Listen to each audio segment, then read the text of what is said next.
There is one other participant in the conference.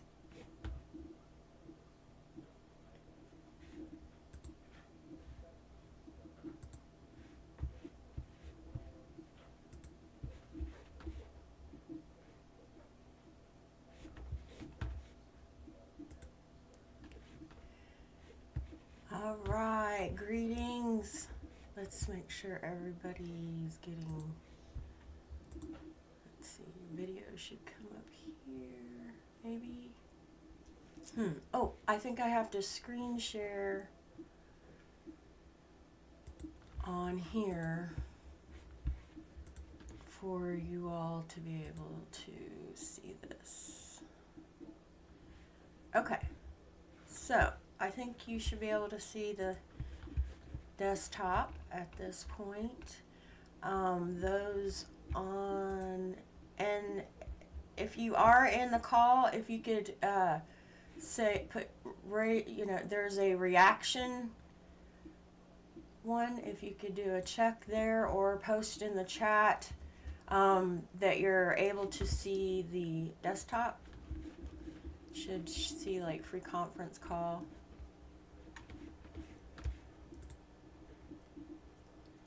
Can you hear me?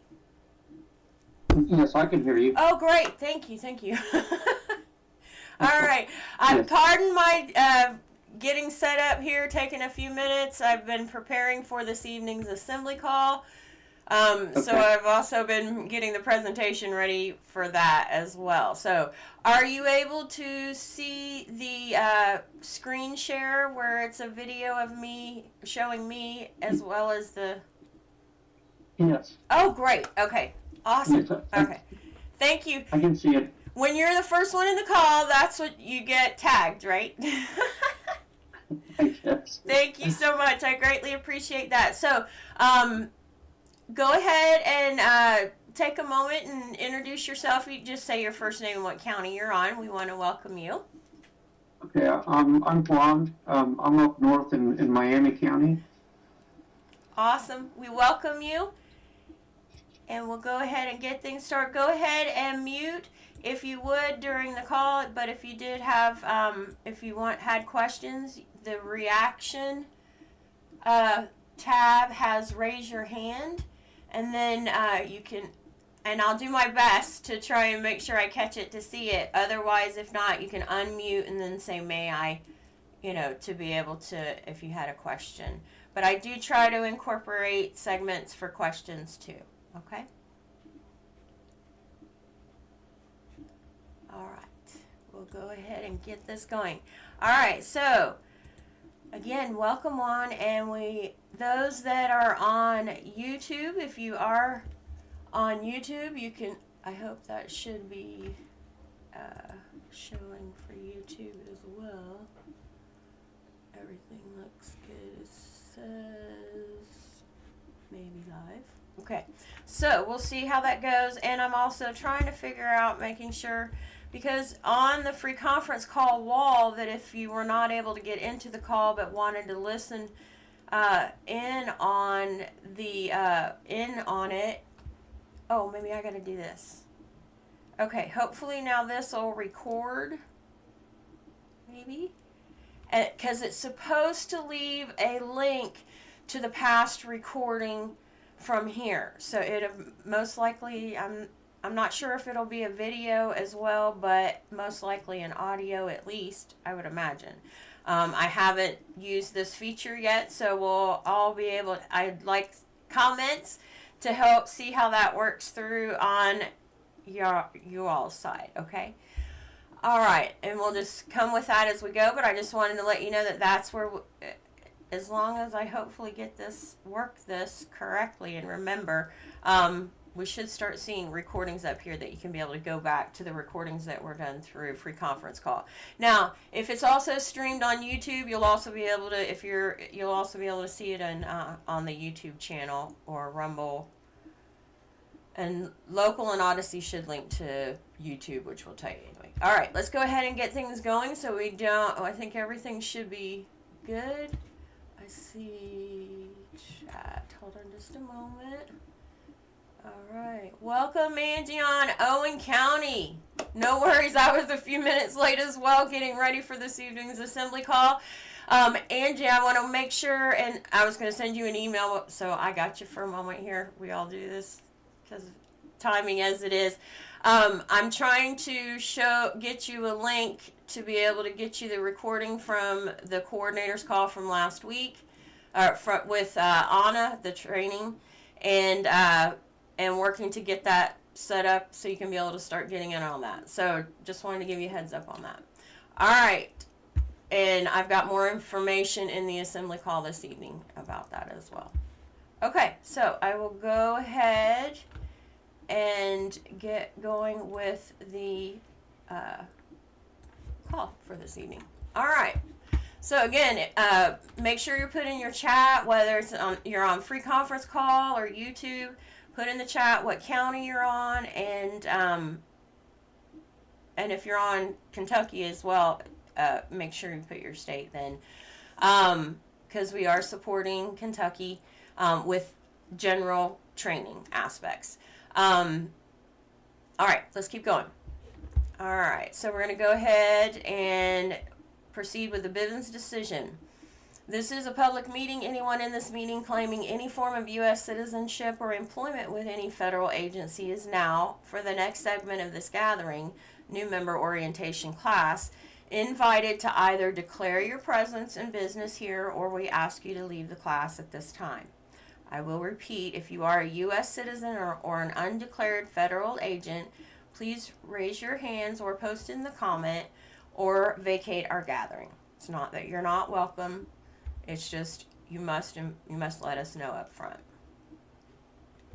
And I don't see any comments. Awesome. All right, any response for the Bivens decision for the second time?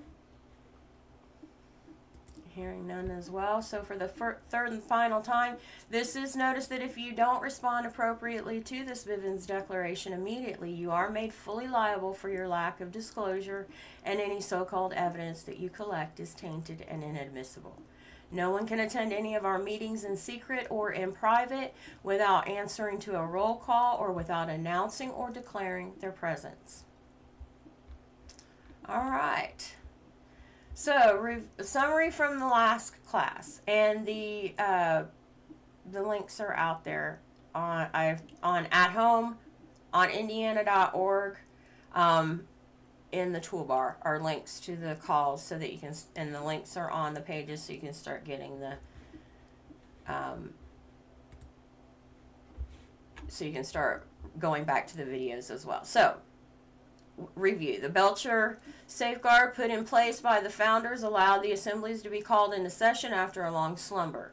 The Federation has oversight authority until a state is fully assembled to ensure the protection of all Americans upon the land and soil.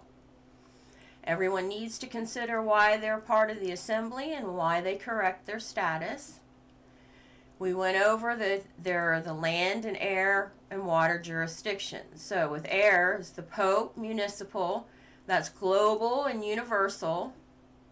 The sea is British Crown, territorial jurisdiction, that's international, but it's also continental, which means on the continental for all the other states under their control. Now that's wrong. Please don't think that. I misspoke on that. It is the continental for there, because it's the international, because we have to think of the landmass as a whole for the whole U.S. as America of the continent. Okay, so they're seeing that as territorial, right? So they're seeing all that is at sea, that's under the British Crown. And then, of course, then there are those of us actually on the land, the Americans. We're part of the nation states, and that's the Union. So the states are considered nation states as part of the Union, okay? And this is under the federal public law. Okay, so part one on this. I got to get some water. All right, part one, assembly structure, the 4 pillars, assembly officers, and assembly etiquette. Now, in your invite, there was a high drive link. High drive by Ionis is where the assembly stores documents so that they can be accessed for you all to be able to access them remotely. So when you see high drive Ionis, that is an assembly link. Okay. All right. So in there, I'm referring to documents that are within there as well. So you'll have access to those. All right. So American state citizen status. We went over the requirements for the citizen and for national. We're going to go over the assembly structure, the 4 pillars, the etiquette during General Assembly meetings and large committees. It's considered a points of order, and the participation agreement. All right, so originally the power went from the soil, counties, to the land, states. This meant that the counties used the states of the Union as an interface with other nations. This was done to prevent one county from aligning itself with another nation, other states, or foreign countries. So it's a form of protection to be able to, if you're a member of the Union. Right now we're working in the opposite direction. The state assemblies need to be stood up. And as we repopulate the state assembly, the counties are repopulated. Eventually, the county assemblies will then start meeting on their own, because more than the state assembly, when the state is stood up. Because at that point, a lot of it then is going to should flow up, right? So the state assembly at that point might start meeting like on a quarterly or semi-annual or annual basis, if depending. Some of the committees might meet more often, but as far as the state assembly as a whole may not end up, needing to meet as often, because they're going through their county level. But then at some point, all the counties then would come to the state assembly to be able to present what's going on their state, so everybody can be informed as a whole, right? All right. So citizen or national. American state nationals. Americans born within the borders of a state acquire their nationality at birth. Naturalized U.S. citizens can declare their status as an American state national. We remain American state nationals until the age of 21, when we can choose to act as state citizens if there are no dual loyalties or dual citizenship. So once you start acting in roles that require a citizen, then you have to verify that there are no dual loyalties or dual citizenships. I also want to bring up, because there is a poignant video on, is that it?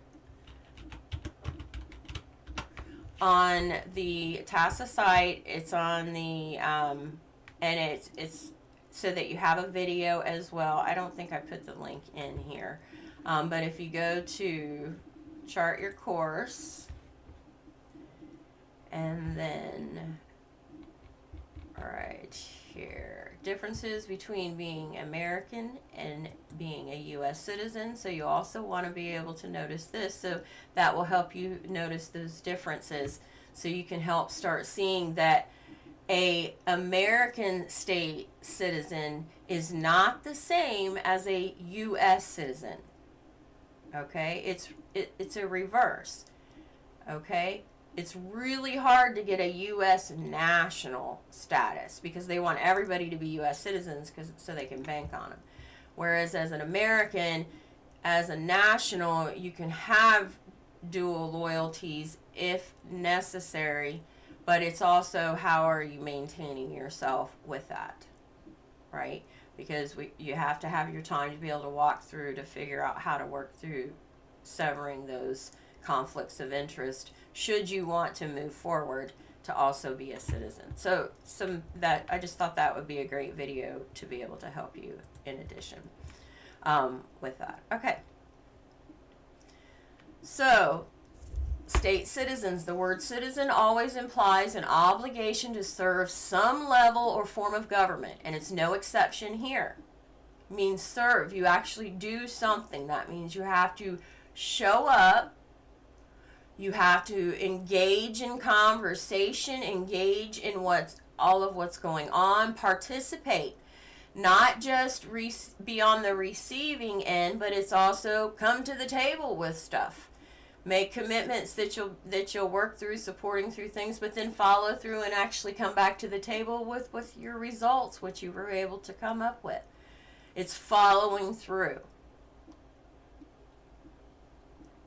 Because this is not about having that dance around, or about getting business done and getting things taken care of so we can get the restoration complete so we can get moving forward with our lives, right? All right, so when we're old enough to accept the responsibility and understand the obligations involved, we become eligible to act as citizens of our state of the Union.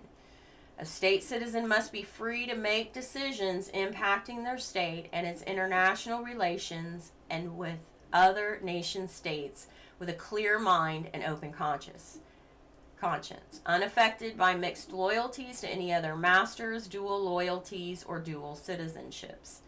State citizens voluntarily occupy an office of personhood in order to serve the interests of the international jurisdiction of their state of the Union. All right, so that is another point that on the state's site, and those that are former military, this will be beneficial for you as well. This is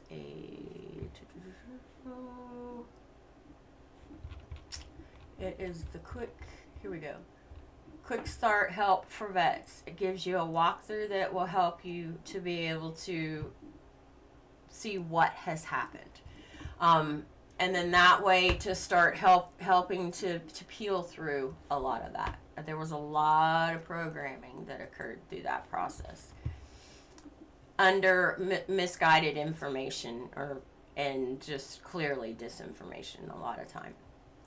Okay, and that way you can get it straight from Anna to be able to support walking through the process. All right, assembly structure the 4 pillars. This many have heard, I'm sure, and have seen it if you've seen past recordings or presentations. So this is the foundational understanding. We're not building a corporation, so corporate business structure, it does not apply here.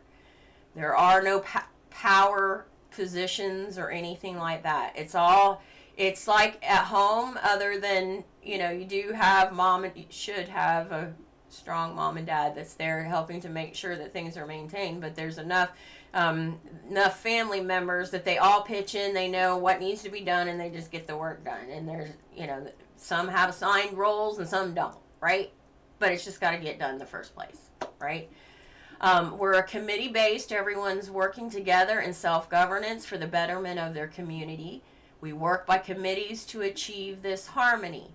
Now, and this can be because, we're all coming from different backgrounds, so we have to be able to remember to learn how to be able to communicate with each other.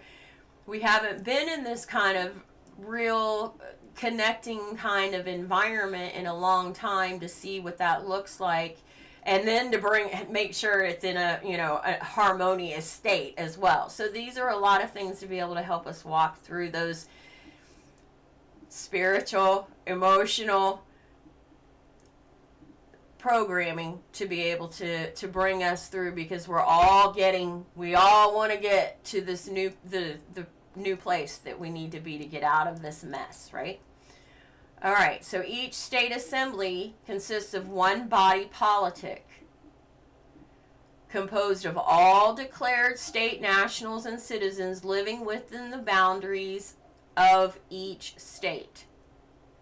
Okay, anyone who qualifies by birthright or legal naturalization process and who lives in a state on a permanent basis declares and records their political status as a state national or state citizen, so long as they remain in honor. All right, So, things to point out with this. Now, if in order to be able to step up to support within the assembly as a state national or state citizen, you will have had to have lived on the state for at least a year and a day, right? For either one of those. Now, as a citizen, there, of course, are also more connected with that as well, if actually stepping up to support as a citizen. But there are also those we have to remember that this is not a democracy. So just because there are all these that have at least presented their 1779, their 2 witness testimonies, birth certificate, and verify that they live on the state of Indiana, or if on Kentucky with your recording secretary, Justin, then many of them, they're really not interested in getting to this aspect. So again, it's not a democracy, it is a republic. There's not going to be a lot of people, even though we need to be in the mindset of it's all hands on deck, because this is a restoration and we need to get things moving immediately. Anytime that there's any kind of wipeout, right, we've got to immediately kick in cleanup mode, right? Get things back to what it was for the reconstruction, get that completed. But we all have to step in and get together, but not everybody's going to be flooding together. The most important thing at first is that everybody at least declares that they're alive, that they're living, that they are standing on the land. And this is then their opportunity that that they can come to the General Assembly calls, but they may not want to actually do much more than regular general voting, things like that.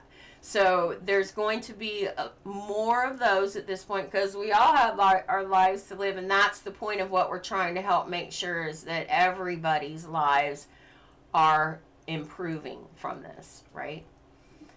Okay. So the 4 pillars. So each state assembly is organized to perform 4 functions. Pardon, I need to move this a little bit to keep watch on time, because I can get lengthy.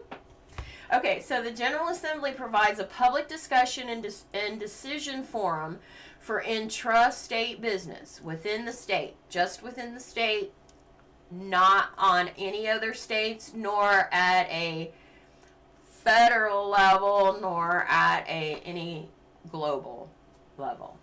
Okay, only within the state, and acts as a committee of the whole to decide issues of general interest, conducts elections, and provides oversight for all assembly functions.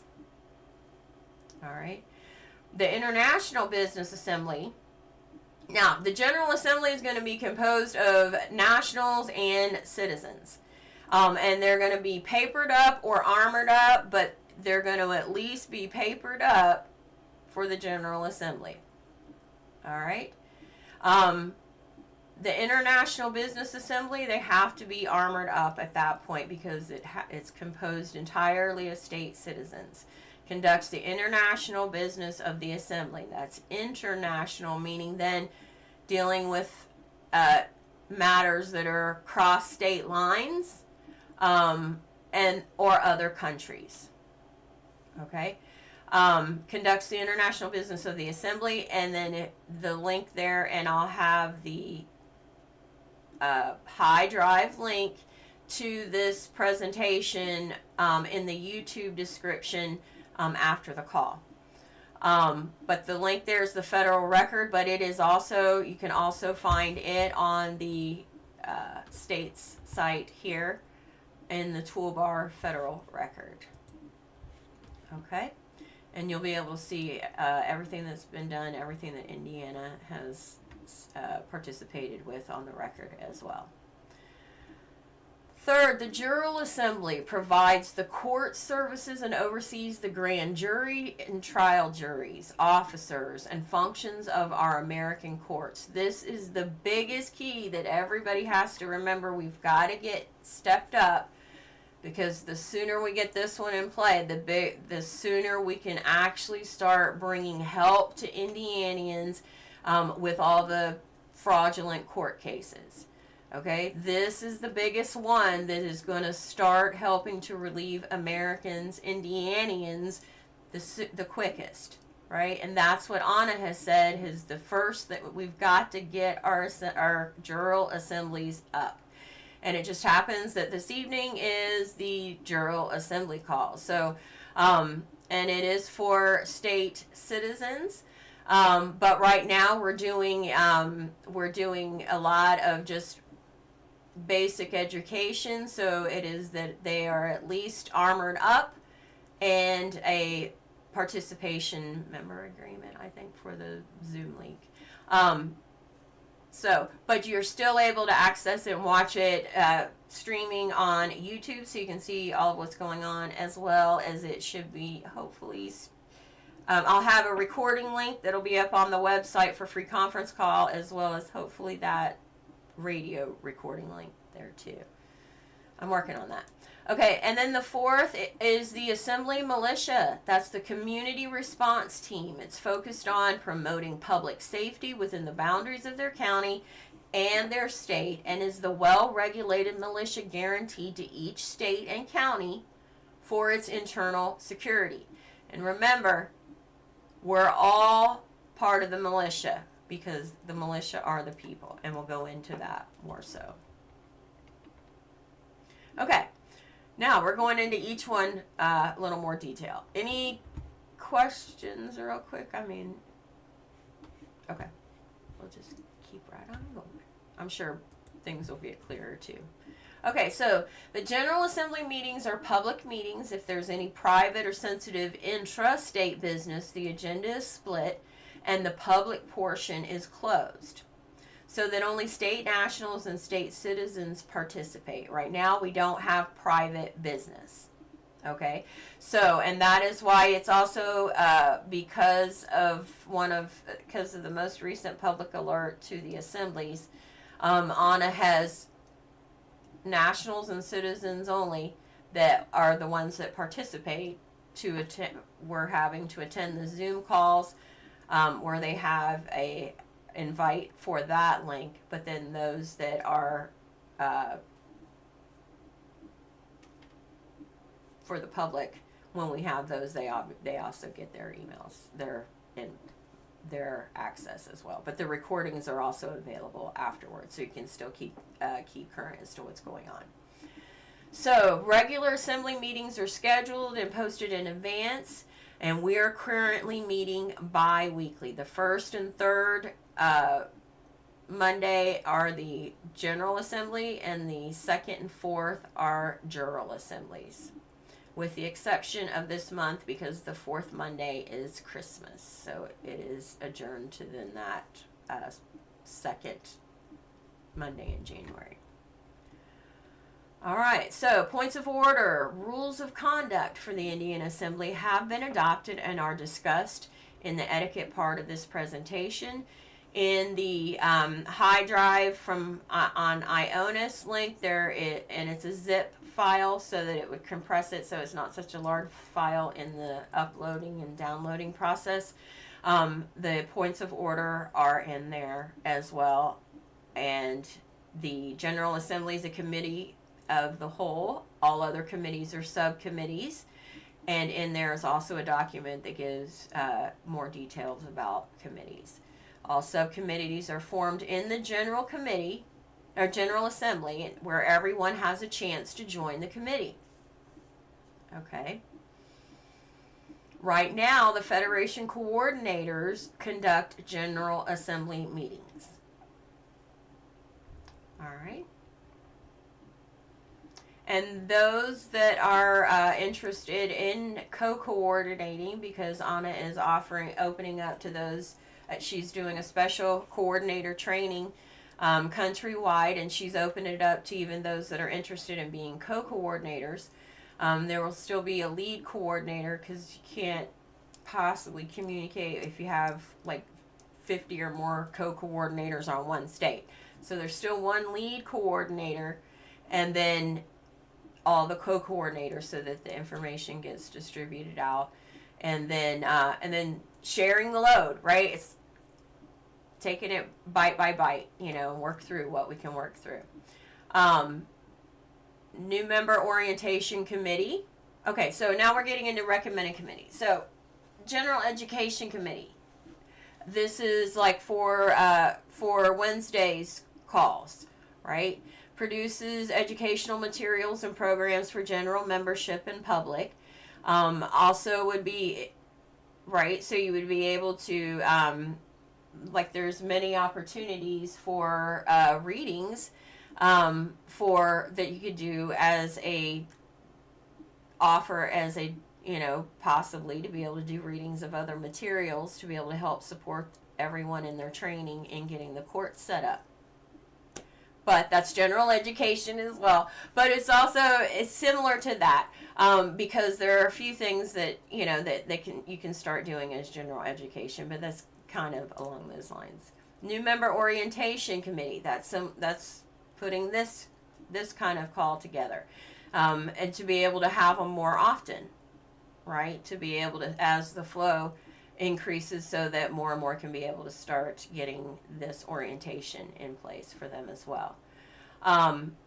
Provide support and educational guidance for new members to overcome prior indoctrination, fear, and dependency on issues. Okay?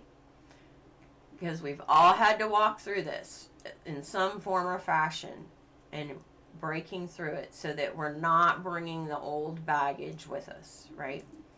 Events committee plans and executes events, meetings, and elections set up. Okay. There's a lot there. An events committee can be able to support planning and executing of outreach events, helping to support if you wanted to do local events, but you wanted some things I may be able to do a remote call-in to be able to help support it. But you're wanting to be able to arrange to get everything, like the date, get everybody assembled together that want to be able to come for it and things like that. And then I'm welcome to be able to come for a call or do Q&A, things like that, to be able to support in that way, or also have available past videos that you could be able to use as well to be able to support that. But it's just like with all of these committees, it's afterwards then you present to the General Assembly how that event went, right? And what all the results were. If there was an election in that, of course then there should be they may be reporting that, or no, it's just the setup as far as getting the logistics set up and everything. But then I'm sure records, we'll get into it, right? We're all working through this together. All right, so records committee assists and oversees recording secretaries as well as reviewing the records. Supporting, maintaining that the records stay intact. There needs to be physical hard copies at the state level as well as the county level, as well as verifying that it is on a public record. So and then ensuring that the documents that were presented are land and soil jurisdiction, not things that there are some things that you can bypass until you're ready to do any kind of adjustments, because it is a course correction process, right? So you're going with the knowledge that you knew at the time. But if it's something important and you wanted to go ahead and make a correction, the records committee still needs to also still be able to support that those documents are maintained and correct, do not have parse syntax on the land and soil recording office, right? Things like that. We need to make sure that that's not even what was even if it was recorded with a county, that it wasn't presented to the assembly as being in that parse syntax, because then they're back in the sea. It's not eligible. They're welcome to still show it as declaring their national status, but they wouldn't be able to actively get involved, be able to support the assembly until they get their paperwork corrected. But that's where the records committee would have to be the ones to review that, and then be able to connect with them and supporting them in what's needed to to bring it correctly if they're wanting to actively support with the assembly. Treasury Committee assists and oversees treasury functions. It is not the dual accounting that the de facto and corporations use. It's simple carriage return accounting. It's in and out. You're just keeping track of what comes in and what's going out. Simple. Okay. Other recommended committees: Oversight Committee provides general oversight and forum for complaints. The Ombudsman Committee provides communications, outreach, conflict resolution, and arbitration services. Vetting Committee, this is an important one, approves and reviews candidates eligible for certain positions within the assembly. And there's supposed to be a general vetting for just a get to know you for joining the assembly. That's all part of the vetting committee process. General elections and quorum committee, so handles notices and candidate publications, sets dates, promotes participation in elections, provides ballots, poll watchers, and ballot security. Okay, so this is where the General Assembly is very important to be able to bring forward support. Office of the Marshal at Arms ensures safety and decorum at all meetings and events, caretakes the flag, works with the Elections Committee to secure the ballots. All right, the International Business Standing Committee. And in a sense, it's an assembly. It's a pillar of its own, but it's a standing committee. Just as the General Assembly serves as a assembly of the whole. Business assembly meetings are relatively rare events at first, but become increasingly important going forward, especially as the state of Indiana, unincorporated, is established. We have had a total of 3 international roll call votes, and you can see that at the federal record link on the 50 state site. And these are state citizens only that can be able to participate with this, so fully armored up and background check to be able to support with that, because there has to be the full allegiance. If there are court issues, active ongoing court issues, you have a conflict of interest, so you're not eligible at the time to get that cleared up. Once you get all that cleared up, then you would be able to step up at that time. Again, they're open to state citizens. They're the only ones with standing to vote on the international and interstate business under considerations. That's why it's so important that I'm making sure that your paperwork is correct. While many don't, it's too much work. She's complaining. It's too much. It's because you want to make sure you're on the land. Right? We're trying to make sure that you haven't accidentally looped yourself in just because you're trying to rush to hurry up to get through the process. It's a new thing, but not. But the process has already been in play. We're just reconstructing this, but we all have to bring it forward, right? This committee is composed of state citizens responsible for conducting international business for the Assembly, including setting up the State of Indiana organization needed to complete reconstruction of the Confederation and Federal Republic. Not the Federation, but the Confederation and the Federal Republic. International Security and Education Committee, and then Congressional Committee, and you can see more about that. And I think, and the in that high drive link that was with the invite has more about committees. General Assembly Standing Committee. General Assembly meetings are organized by the active ASC, American State Citizen, and American State National members of the General Assembly, all of whom are qualified jurors able to serve on both the grand jury and trial juries or as officers of the court. So if you're stepping up into the General Assembly, even as an ASN, as a national, you have, at that point, there's background check. You have to make sure that all the cancellation notices have been served. You have to sever from military, complete the declaration of political status process. Even as a national, you have to be eligible to serve. Okay? And again, any court cases within the de facto, and then there is a conflict of interest. So you're not eligible to serve until you've cleaned that up. Even if you have all the paperwork in hand, all the paperwork done. Okay. Juror Assembly Standing Committee, please be sure to indicate, if you would, in your LRO member record, the Participate tab, and you will have seen emails that would have guided you through this process somewhere at some point. But you'll go to the Participate tab and check willing. So juror, even justice. Okay?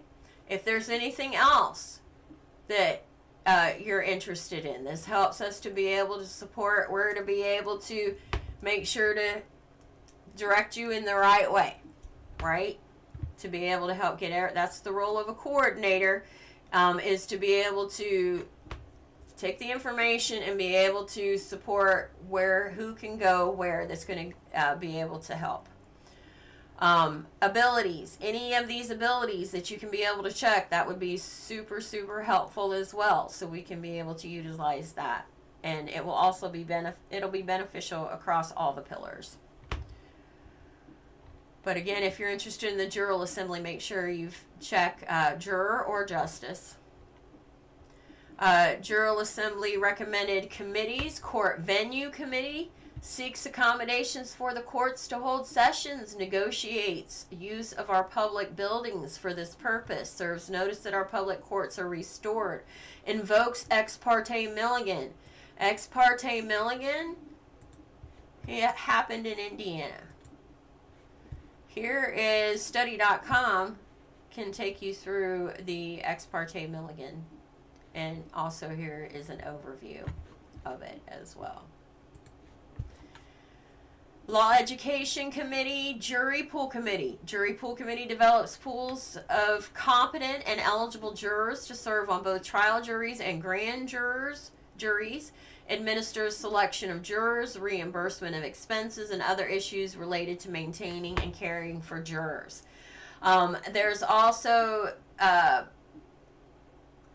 jury or county organizers that can also support with developing the talesman process, as they aren't actually stepping up as part of the assembly, but they are wanting to participate as jury. They still have to go through a process that qualifies them to be eligible, that they show that they live on the land of this land, that kind of thing. There's process still. So that's an interesting one that's in previous assembly agendas. You'll be able to get details of the video from Anna where all the timestamps are, more details of the talesman process if you're interested or know of others interested. And of course, Court Oversight Committee, because this is the actual public court system that we're owed, but it means we also have to actually operate it. It's not outsourced to some others to be able to operate our public court system. That's what happened with the de facto. So this is where it's us, the people on Indiana, have to actually be the one to operate the courts, all the roles within the courts. But you got to learn how to do it, right? Okay, so then there's also the Sheriff's Committee is housed within the Juror Assembly. There's going to need to be a sheriff on every county, right? And then they have their posse, right? Coroner's Office Committee is under the Juror Assembly as well. The Coroner's Office is very important. They're the only ones that can, they're going to eventually... because they're the ones that can determine the death of a living being, right? And litigation committee. This is a big one where Indianians that are having current legal issues with the de facto system, that they present they've presented their status to the assembly, and then they present their legal issues to the litigation committee. We are looking for people willing to step up to be able to support that. But again, these General Assembly roles are for litigate. You have to have the background check and the notices served. Assembly Militia. So, all able-bodied members of the Assembly, 21 years of age above. And it says all able-bodied. It doesn't say all men or all women. And that's as far as I'm going, because there are only two genders. That's all God created. All able-bodied members, and that's men and women of the Assembly, 21 years of age and above, are expected to actively support the militia in one way or another, either as active militia or serving in supply, communications, or administrative positions. This is where everyone becomes a part of the community. For a response team, you need to know each other so that you do know, oh yes, I know them. They're a part of the community response team, and how can we help you to distribute as well, to get water out, to get supplies out, but it's also getting to know each other. This is our community, right? Our assembly, and remember, because the de facto, while they're still in play, any emergencies that happen on the land, the first thing they do is shut off roads. They cut off access to resources. You need to know your community, those in your community immediately with you. Joe, our postal area chief, has talked about getting to know, it's called a cordon for your area, so that you can get to know those immediately within your community next to you, and then starting to communicate and connect with them and getting to know each other.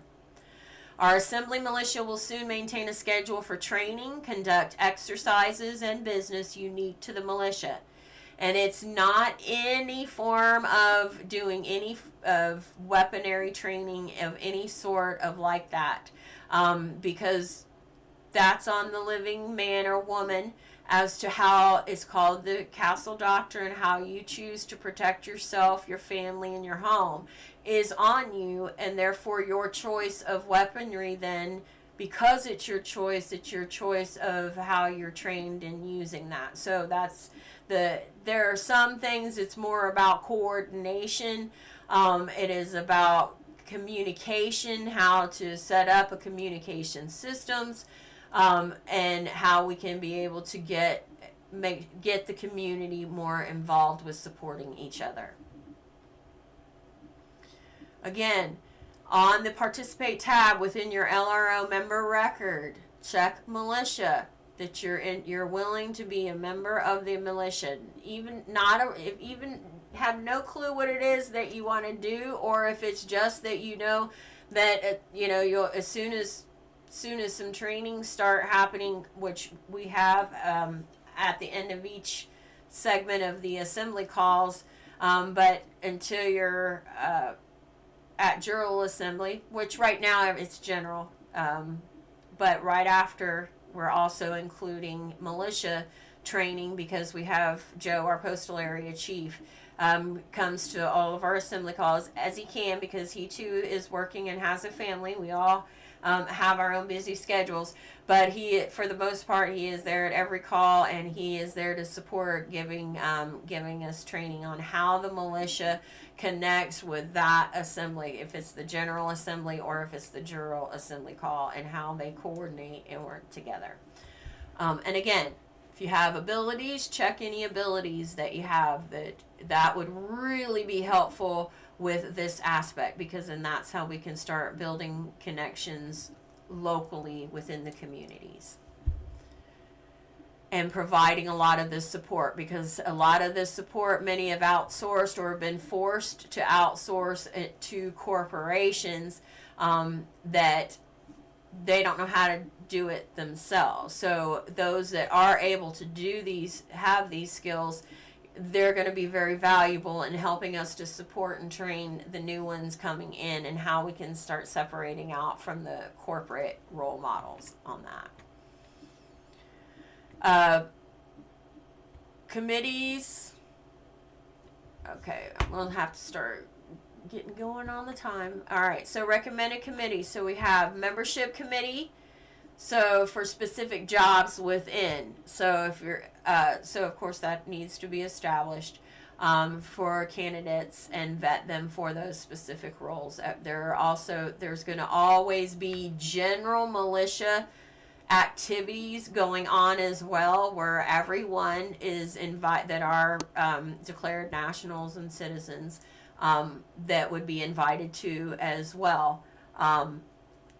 But then those that are wanting to step up to be more active in roles would go then through the membership committee aspect. Provisions committee, education committee, operations committee, develop short and long-term operational goals for the state assembly militia, create plan to implement projects and goals, evaluate militia readiness, acts as oversight for the militia, works with the ombudsman office to resolve complaints related to the militia, works with the peacekeeping task force to coordinate joint operations with constitutional sheriffs and with continental marshal service personnel. Okay, so assembly officers needed at state and county level. So designation to be an officer on the state or county level, an ASN, can have no dual loyalty, no license that allow for dual loyalty, each license evaluated as needed. And for example, if you have a CDL, for the most part, if you're just driving for a trucking company, or even if it's for your own, for the most part, it's not a part of it's not for the federal government or municipal, territorial, that sort of thing. So given right now the nature of the beast, many of those jobs require mandatory. You can't have the job without that CDL. So that's not something that would be considered a conflict of interest. What's conflict of interest is if it's required, but your pay is also connected to some form of those funds, right? And then there's the ASCs, which not only have to have the no dual loyalties, no licenses, and they also have to do the background check for most positions. Okay.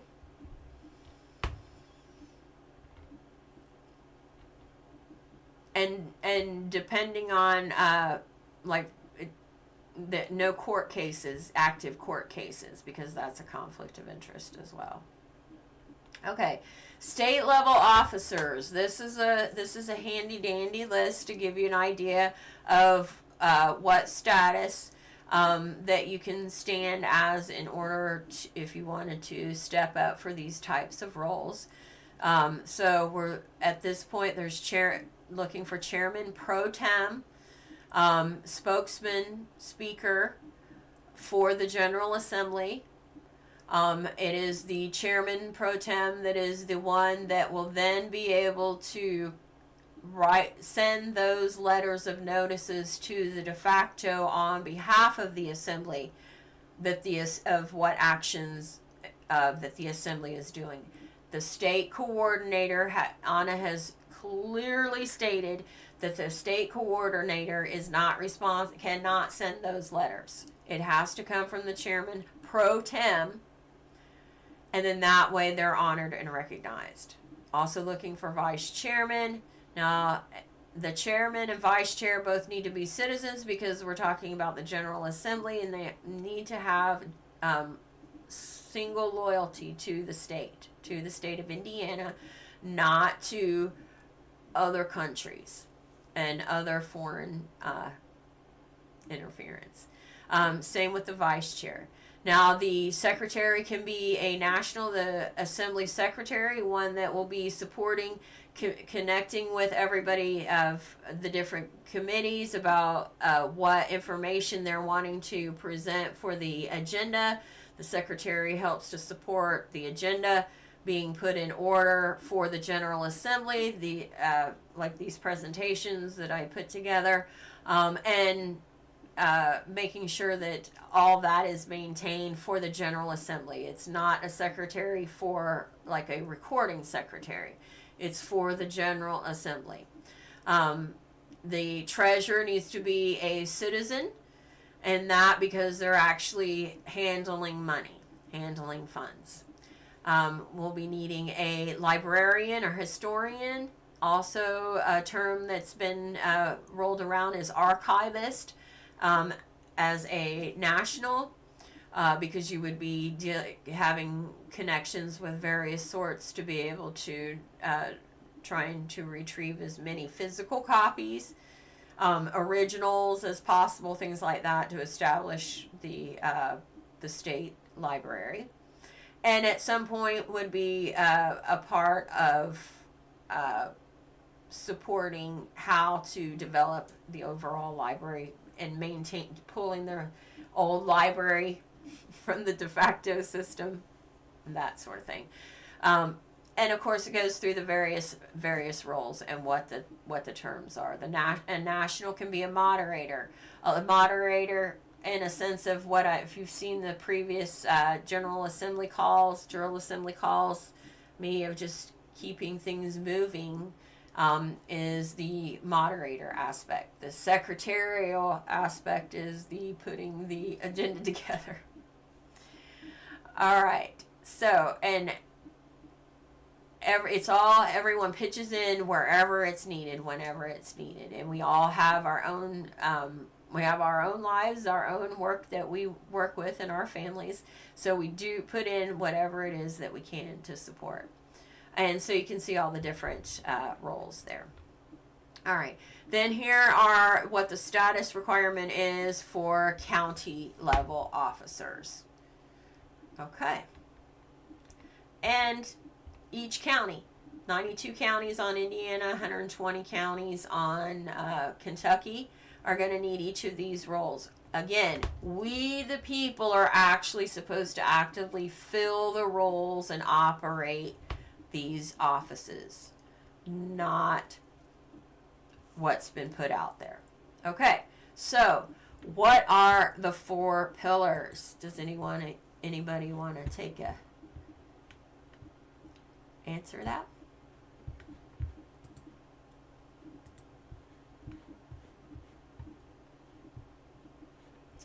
All right. Again, if you're on YouTube, make sure that you put your, at least your first name and what county you're on. This is ways that we can be able to connect with each other. And you can put your questions in the chat and things like that. All right. All right. So what are the 4 pillars? And am I missing any things? No. Oh, I see there. Oh, a question. Go ahead, Juan. Well, it's not really a question. I was just trying to answer your question. Oh. But you already put it up, so. Okay. It's my first time on the chat, so I'm just trying to figure it out. No worries, and I've got so many little windows popped up that I'm trying to, I didn't get a chance to see it that quickly. But do you want to go ahead? I mean, do you want to maybe elaborate a little bit more on each? No, I actually, I took pretty good notes. I'm starting to get the idea how it's set up. Okay. But it's, yeah, so it just, what I'll probably do is just go back and review a little bit. Oh, yeah. Oh, yeah. On my own. That way I have more time to, really get in there. Absolutely. But it's all really good stuff, though. I mean, I'm right on point with it. So. You're feeling good, though, right? That's more, yes. Right. Yes. Okay. Because anytime you feel uncomfortable, let's find out why. Right? because we want to address it, because sometimes that could be, you know, our old programming saying, oh, wait, that's something, that's routine, that's something, you know, I don't want to have to change that. What do but more so than the fear of, okay, well, what do I do with that? How do I make that happen? For that transition over, right? So we're all having to work through this. So no worries. And that's why coming together, we can be able to talk it out together, right? And be able to see it through. Awesome. Thank you. Thank you. All right. I see there's a few others on the free conference call. I want to welcome you. Please make sure you do put in. Now, you may see, if you're able to see on those in free conference call, if you're able to see others' names displayed within the call. If you see one that has a really long, squirrely one, and then it says radio, that's for the free conference call. So hopefully that's capturing it, that it's playing through the recording on that, just so you know, because we all present ourselves on the call because we're all here working together. No one hides, please. All right, so Assembly Etiquette and Participation Agreement. Here is also the link that has all the other documents that was also in your invite. Let me move this over a little bit so it's not so much in the display. Oh, but then I missed the... Okay, so... Juan, you can uncheck your raised hand. That way, unless you had another question. And then that way I can minimize this on here too. And I don't miss there it is. Okay. Yeah. Thank you. And again, no worries. Like I said, it's all these little boxes too, so it's all good. Okay, so here is the link that and it connects to, has all the documents that I have talked about as well and was in the invite. Okay, points of order. The Indiana Assembly has adopted points of order for assembly meetings in order to provide guidance to the principles of conduct, honesty, and integrity expected of all participants in the assembly concerning their duty under the public law. Provides openness and accountability necessary to reinforce public confidence and stability to the way in which the men and women of the Indiana Assembly perform their public duty to the whole self-governance. And our American form of government is not a democracy. We're owed a Republican form of government, which requires either a unanimous vote or a 70% majority vote. All right. Key points to remember. Conscience must be free and clear of any outside influence when voting on any order or motion. There are 7 principles of conduct identified by the Committee on Standards in Public Life. Selflessness, integrity, objectivity, accountability, openness, honesty, and leadership. Did you have another question, Juan? No, I don't. Oh, okay. Okay, so... Is your hand still up? Yes. How do you take it down? It's under reactions. Okay, I did that. Or remove. Okay, I got you. Thank you. Oh, there it goes. Okay. All right, so, and then on slide 33 is where that link again is for the points of order, and all of these are incorporated within there. So, what's the purpose of the points of order?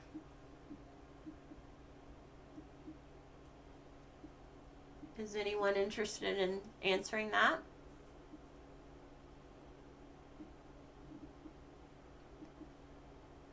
Or the 7 principles of conduct?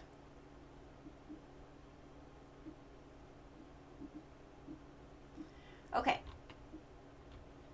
So, the purpose is to memorialize and encourage the principles of conduct, because we don't want what we're seeing currently with the de facto, because none of that is honest or holds any integrity.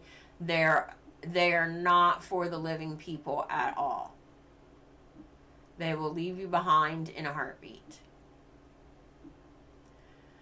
And they even tell you as first responders, they're not the first responder in reality. You're your first responder. It's going to be at least 15, 20 minutes, even if they're right down the street from you, before they can respond to you. You're the first responder.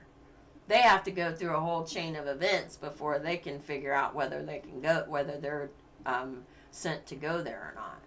Whereas if you've connected within your community, you can be right there to help support each other right away through the militia.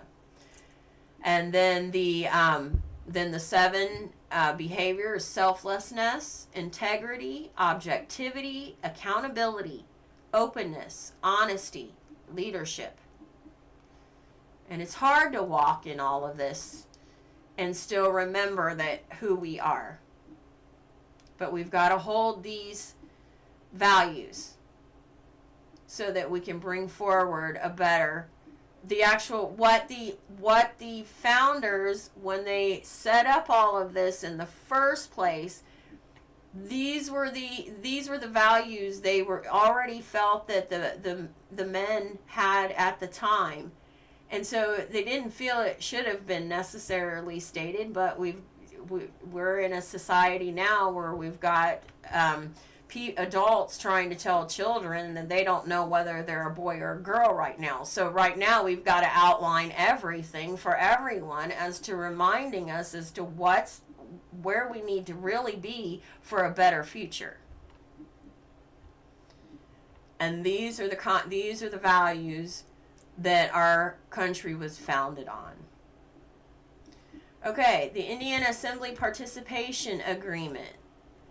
As an ASN or ASC, participation agreement and affirmation of purposes of conduct is required to participate in the General Assembly motions or orders. We view ourselves as a community of self-governing, we the people, as opposed to the corporate model that we've all been indoctrinated into believing is normal. And it's to be that reminder as to how you'll behave, as opposed to, because it's real easy to slide into all the indoctrination because it's second nature, if not first nature, if that's almost we're even ever raised in. So it's reminding how to actually be those values and hold those characteristics within yourself. Think of it as something like a personal mission statement that you were asked to make in the first, in last week's call. It simply reinforces your commitment to the goals of the assembly. It puts on the record that you're willing to work towards the lawful reconstruction of our government.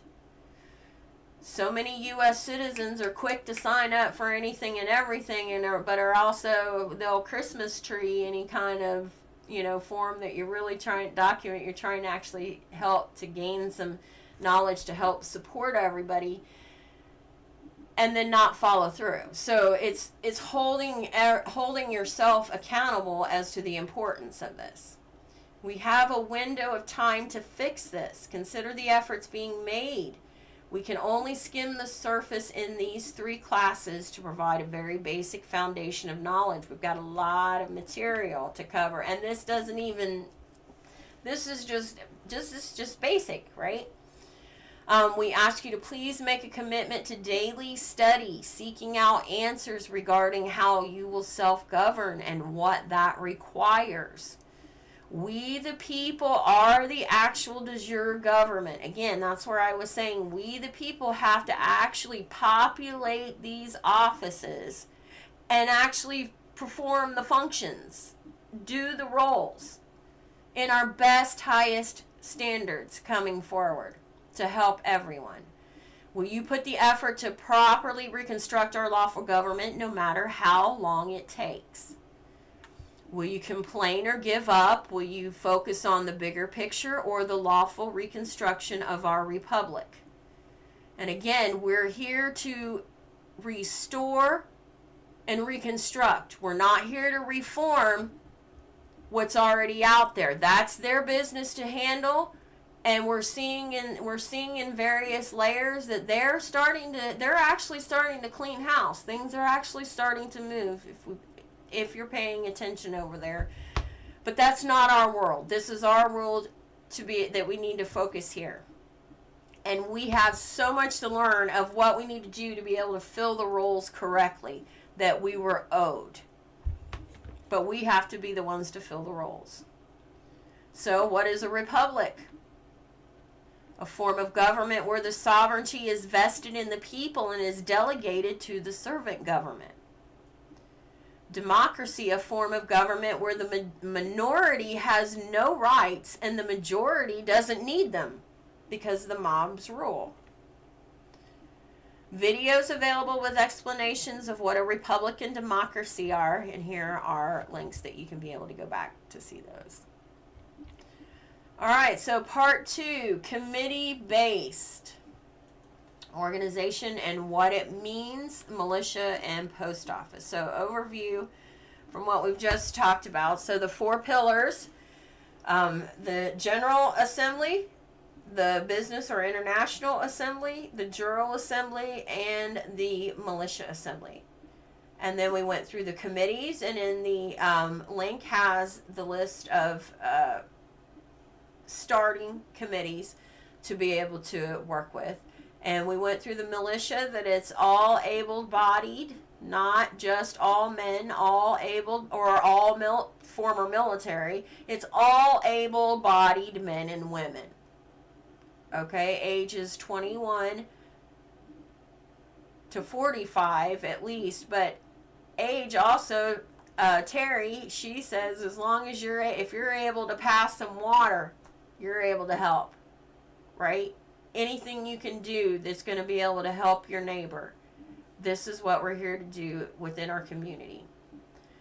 LRO accounts. If you didn't already have one, which you should at this point, have an LRO on the land recording office, and there's the link so that we can make sure we have, that's where we'll have all your documents so that, for your status. And then post office information is what we're going to go through here as well. All right, so the 4 pillars review: General Assembly, public gatherings. Right now they're on Zoom until the end of December. Starting in January, the contract with Zoom was not renewed because of the cost. All the features weren't being used at the time to support the yearly expense. I'll still be doing recording secretary and consult calls, because one-on-ones I have unlimited access or unlimited time for the calls with Zoom. But if there's more than 2 others on the call with me, then it cuts down to 40 minutes. And it may be later that we move to something different, but right now we're moving to free conference call for everything. It has the ability to go into breakout sessions and ways that we can be able to still keep that supported structure of those that are only eligible to come to the table and everyone that's eligible to come. Okay, so most interstate business is done through the General Assembly because that's everything done within the state itself. International business, and again, General Assembly is state nationals and state citizens vetted.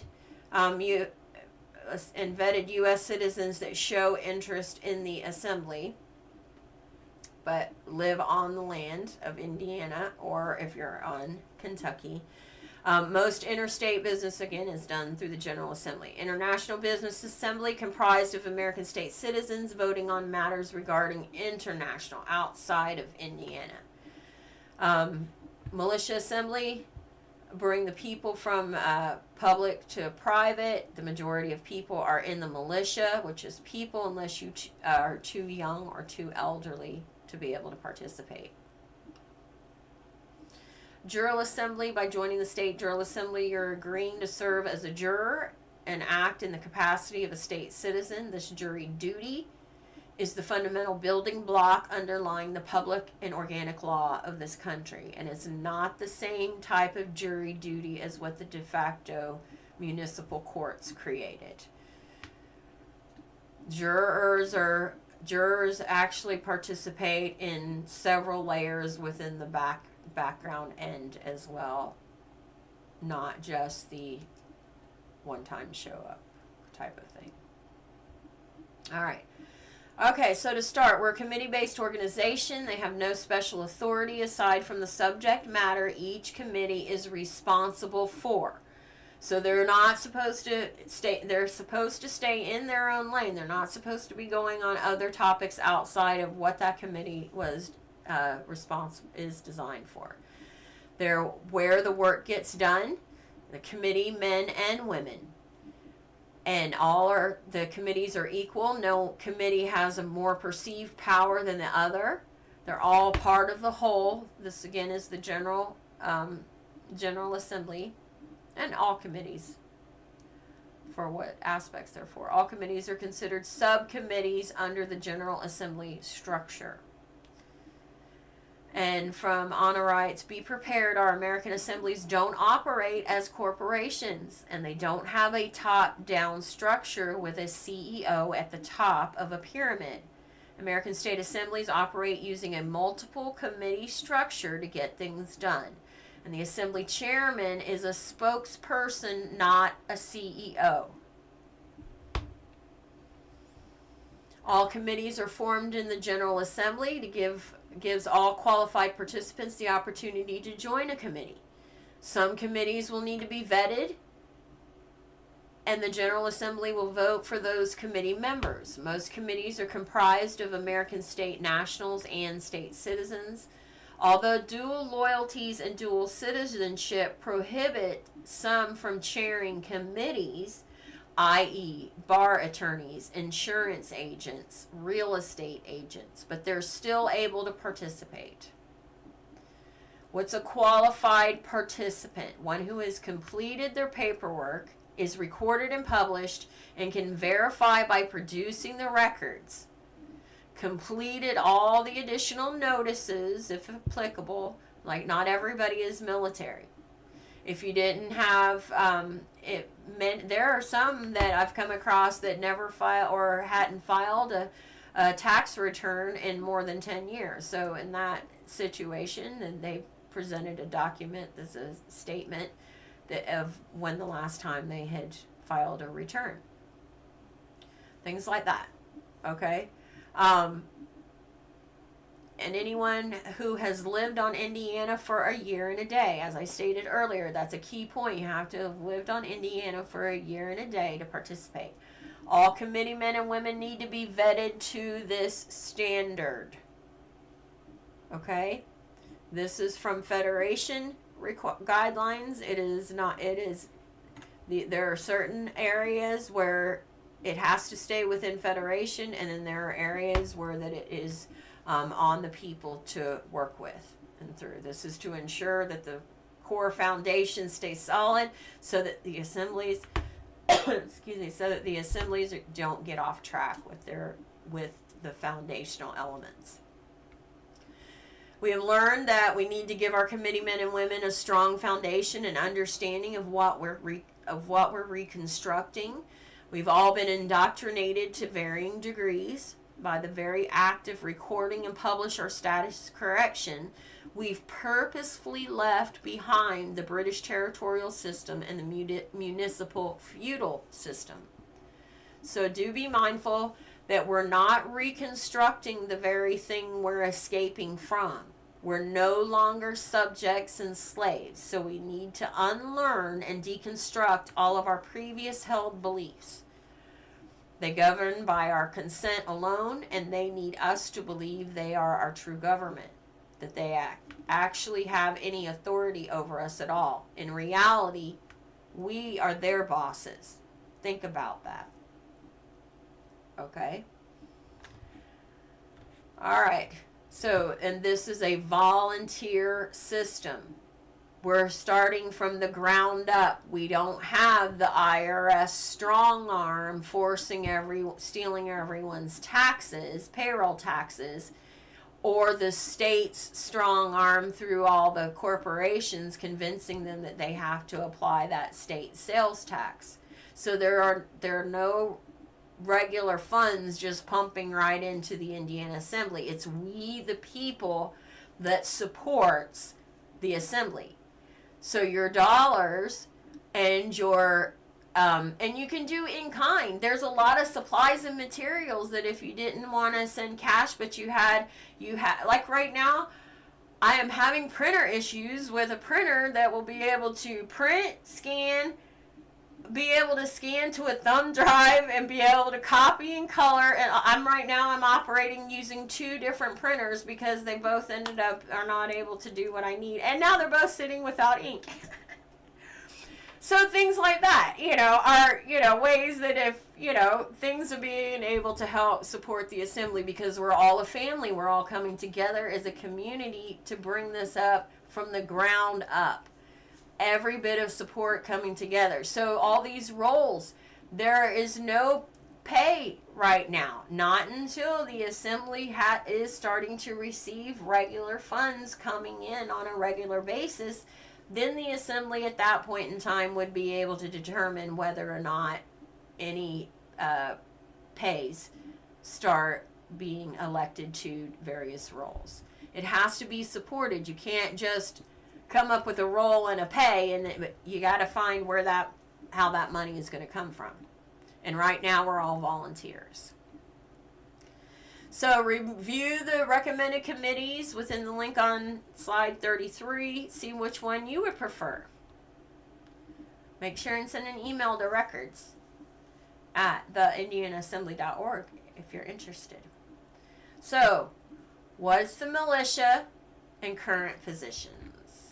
All right, so militia positions, we've already talked about basically what the militia, so current positions, so there's going to need to be a overall coordinator, but also a marshal at arms. The state will need a marshal at arms for all 4 pillars, but right now we need 1 marshal at arms for the entire state to be able to start working with the training to process. And then at some point, as others start stepping up and getting the training, then then step down if you wanted to go to the county level, because each county then for each of their pillars are going to need a marshal at arms for their assemblies pillars as well.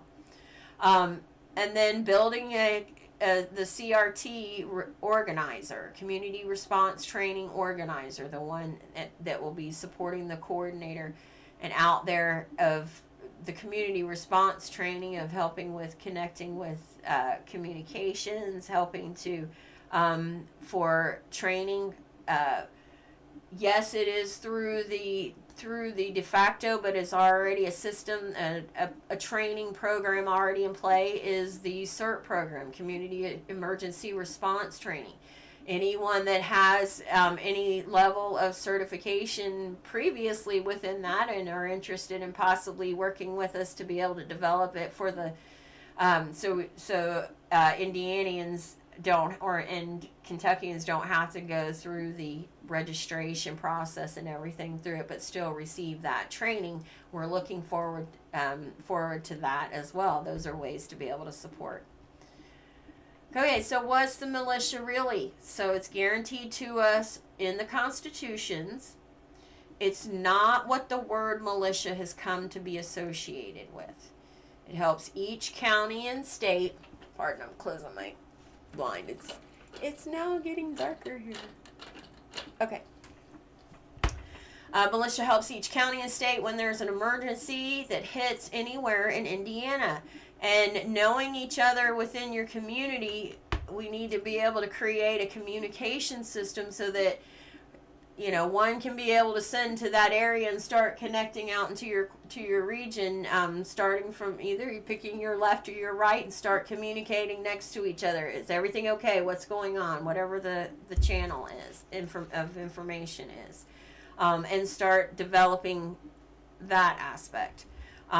Because we're going to be the one, if an emergency strikes, you need to help support each other right there, right then. Militia involvement is required from anyone 21 to 45. If you're over 45, still able and want to participate, you're more than welcome. Voluntary militia training can start at 16. And again, think of it as people coming together to protect and or defend during emergency or disaster. But we're coming together as well in the in-between times and in developing those processes so that we can be ready to be right there when an emergency or disaster does strike, that we have it in place and ready to roll out with it, right? All right, so land recording office, make sure for those that if you're watching on YouTube and have been following at least other things, make sure that you have your member record. If you don't have one, and you are creating it in your state coordinator email, if you're on Kentucky, you're going to have a different email. And pardon, I didn't get it offhand at the moment. But if you wanted to at the moment, you can put state cord, COORD, at theindianaassembly.org for state coordinator, and then I can make sure that it gets changed and notify Justin. He is the Marshal at Arms, but he's also acting state coordinator, and since they don't actually have a state coordinator at the moment, we're sharing support services in that way because we are within the same postal area to be able to support each other. Okay. So here's a little more information, but most of you should already have an LRO account, or if you're just opened and got your LRO account, it's to help with two functions: help coordinate the coordinators know how many people are on the land and soil. It's a main database to be able to help support keeping the list.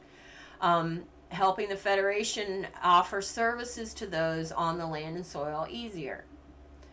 You're free to publish your records on the LRO or at a county of county, but it's much more expensive if they're even still accepting documents to record in office. But setting up the LRO account is necessary. If you've published on the LRO, or if you've received an email that you've got an LRO member record and you weren't the one, then use your email address as your username and password to get you in, and then you can go in and change your password from there. If you've published on the LRO, you don't need to worry about going ahead and creating another account. You only need one. If you publish using another method, have your recorder enter your nationality, recording number, and all the details. So that's why making sure that at least your state coordinator, if you also can, which right now is Indiana's recording secretary is myself for the land recorder, so to be able to support making sure you can get into your member record and support the information in there. All right, so let's look at time. Okay, so, all right, so time's rolling. All right, so any questions before we move to post office details?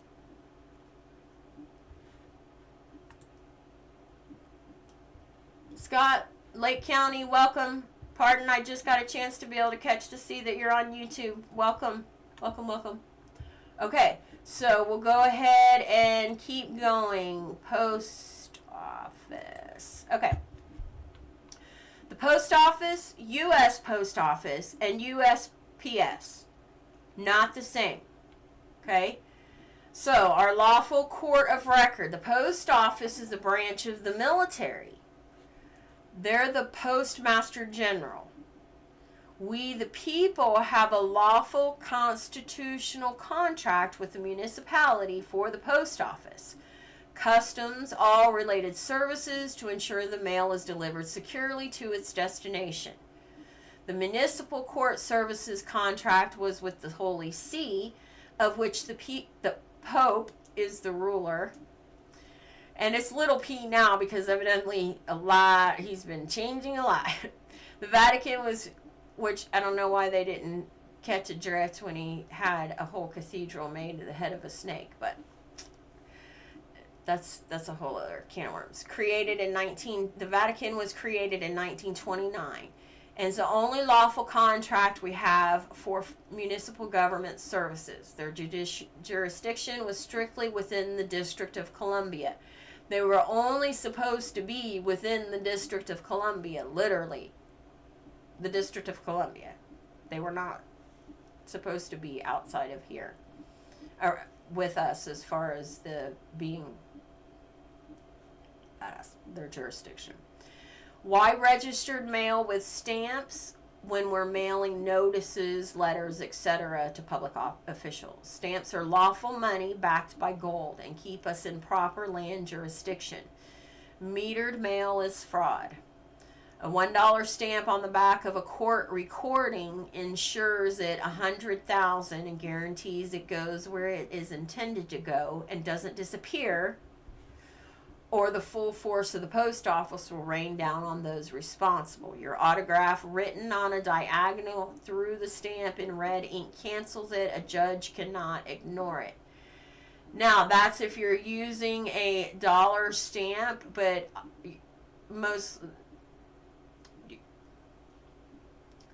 the experience that I had with Indianapolis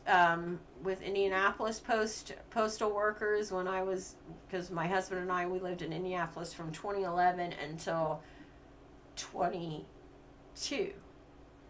And the experience, and I've only had experience with the postal service with them for those last 5-6 years maybe, was that they were really getting to where they were starting to threaten me that they would no longer support sending my mail if it had if it was canceled out with the signature across it. They would return it back. So it was getting a little heated at the time. So what I started doing then was putting in just below where the regular stamps would be, then putting either a 2-cent stamp or a dollar stamp, depending on what it is, and then putting the autograph there, but still having then the regular postage stamps for the delivery, because it's all about their knowledge. They don't have the knowledge. They're only going by that they think that's all that they can do. So at this point, that's all we really can help them with, right? All right. Okay. Our lawful court of record registered mail is the original secured mail. Your package stays in a locked cage, safe or sealed container while transported. While not in transit, it is kept away from other mail in a locked safe. Electronic and physical signatures at each post office facility show the chain of custody, so you know where the piece is every step of the way. Registered mail requires all seams to be sealed with opaque tape, usually brown tape as another measure of security, and stamped with red ink postal stamp date. The recipient must sign for it before the package is handed over. An added green card, return receipt assigned and date stamped, and these are all proof of that officials have been served as your court of record. Now, some will not put their autograph. Some it will have a stamp from their department or from their mail processing or something like that. Still serves as notice as a court of record. It was still served. You can make a claim or request an investigation on registered mail, insured up to $50,000. Tracking and delivering records are kept for 2 years. Okay, so the first United States Post Office established as a national public postal service under postal treaty with all the other member nations designated Philadelphia, Pennsylvania as our seat of government. And so it remains to this day, operated and owned by the United States of America, unincorporated. The United States of America has its own post office run in tandem with the U.S. Postal Service, while the U.S. Postal Service runs side by side with the municipal USPS. One post office, 2 postal services, and last time I counted, 7 different hats for the United States Postmaster to wear, including international and global offices. The United States of America Unincorporated, we fly the United States civil flag. This is the civil peace flag, and maintain the United States Post Office. You will notice that the Title IV war flag flies at all U.S. post offices and all USPS service centers. You, as a postmaster, think about it. You handle the mail, buy, sell, trade, carry, and deliver mail all the time. Have the right and ability to send yourself anywhere and the mail goes. And then here's Anna's article about passport information, because many come in with questions about the passport process. Okay, please click on the link and read this article here, and here's more links for information for the military. Alright, USPS is IRS zone enforcer and zip codes. The federal government utilizes the zip code to prove that you reside in a federal district of the District of Columbia. This is why the IRS and other government agencies, state and federal, require a zip code when they assert jurisdiction by sending you a letter. They claim that this speeds up the mail, but this is sly and subtle trick. It's also prima facie evidence that you're a subject of Congress and a citizen of the District of Columbia who is resident in one of the several states. And you'll see here a link to Richard McDonald that gives more details about that. A zip code address is presumed to create a federal jurisdiction or market venue or revenue districts that override state boundaries, taking one who uses each modes of address outside of a state venue and its constitutional protections and into an international commercial venue involving admiralty concerns in the United States, which is a commercial corporation that is domiciled in D.C. This is by W.C. Upgrave. Article, it may be part of this. Okay. Alright, so receiving your mail with a zip code is one of the requirements for the IRS to have jurisdiction to send you notices. I don't have this article attached, so please don't email me as to where this article is attached. It's been a little bit since I've worked through this presentation, so I'm not sure. I had not attached it, pulling everything together. I apologize for that. So, the government cannot bill an Indiana citizen because he is not within the purview of the municipal laws of the District of Columbia. In fact, the Internal Revenue Service has adopted the zip code areas as internal revenue districts. See the Federal Register, volume 51, number 53 from 1986. Remedies. And that's the Federal Register, not the Federal Record. That's the land record on the 50 state site. This is the U.S.'s Federal Register, volume 51, number 53 from 1986. Remedies. Get a post office box or try getting general mail service at the post office. They're supposed to not discriminate, but most USPS locations enforce the internal revenue zones and don't honor that. This is why we use in care of before the house number and street, and why we enclose them in the zip in brackets or use zip code exempt. Or you can put postal extension on a separate line. All right, public. So when was the Post Office Department abolished? Public Law 91-375 from August 12 of 1970, an act. It reorganized and abolished the Post Office Department and created the United States Postal Service, a corporation-like independent agency, subcontractor, authorized by the U.S. Government Services Corporation, be it enacted by the Senate and House of Representatives of the United States of America and Congress assembled, that this act may be cited as the Postal Reorganization Act. This was done by the corporations acting under color of law, not the constitutional government of the people. They had to leave a remedy to allow us to access the original post office so they could claim it was voluntary on your part. Right? All right, so more information. Got links here.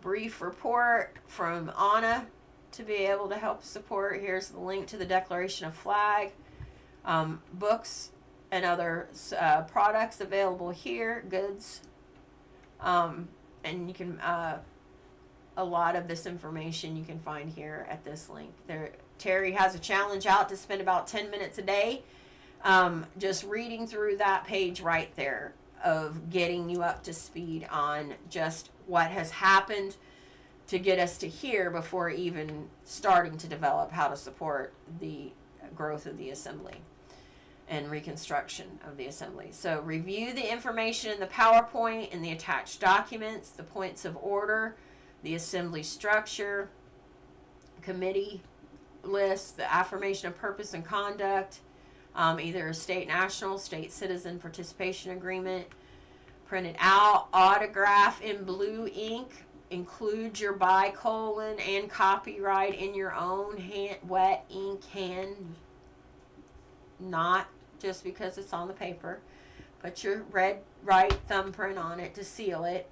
Scan it as a PDF and email it to myself. And here's the main coordinator email from the Federation. All right. That way, because it can handle a larger volume of emails coming in, or you can email records at, well, it's got to go to me right now, state court at the indianaassembly.org. Okay, so also review the recommended committees. What committees are you interested? Why do you want to join? Think about what self-governance means to you and be ready to share your thoughts. So we went through the 4 pillars: the General Assembly, Jural, International Business, and the Militia, or the Community Response Team. Those are the 4 pillars that are the foundations to hold the State Assembly up.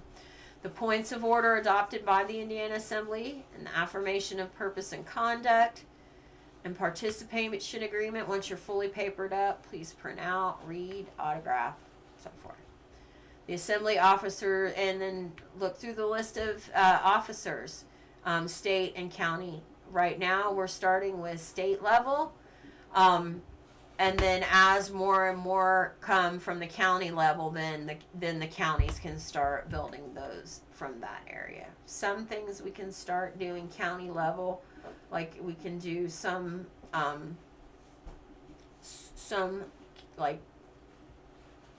sort of coordinator just for the county. There's different things we haven't worked into that yet aspect. We've been mainly working from a state level until more get involved from a county level. All right, so any questions?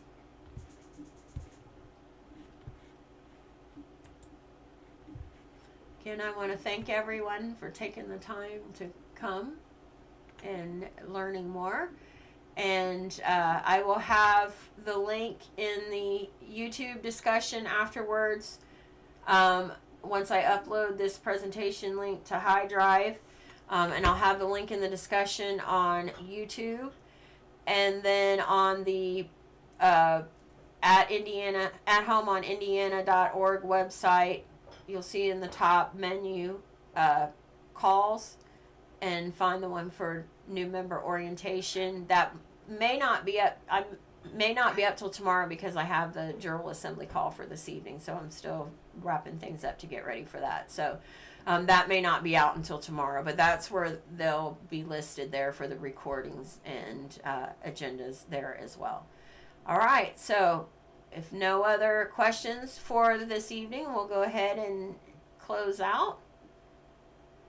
And I want to thank everyone, and looking forward to seeing those that'll be joining us with the Jural Assembly call for 6 p.m. Central, 7 p.m. Eastern.